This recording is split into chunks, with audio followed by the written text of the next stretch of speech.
Welcome to the Tech Egg. Don't get scrambled. Enjoy the video. You begin by confirming essentials: battery healthy and key fob working because resets fail with low voltage. Once done, sit in the driver's seat with doors closed and the parking brake set. This prevents interruptions. Next, turn the ignition to position 1, do not start the engine, and get the trip/odometer button or a basic OBD-Roman 2 reader in hand. You do this so the car's systems accept input. The ECU watches voltage and button sequences, so timing matters.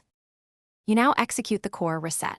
With ignition at position 1, press and hold the trip button, usually until the service symbol blinks or shows 0. Then release and press briefly again. This sequence forces the odometer menu into service reset mode.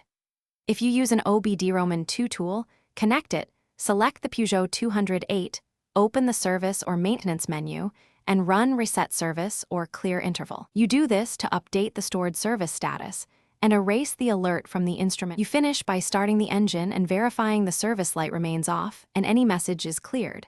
That confirms the reset registered. If the light returns immediately, read stored fault codes.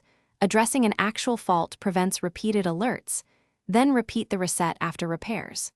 If codes are absent but the lamp persists, check battery voltage and relevant fuses because low power or a blown fuse can block instrument updates. Make sure to seek dealer-level ECU updates only if all else fails.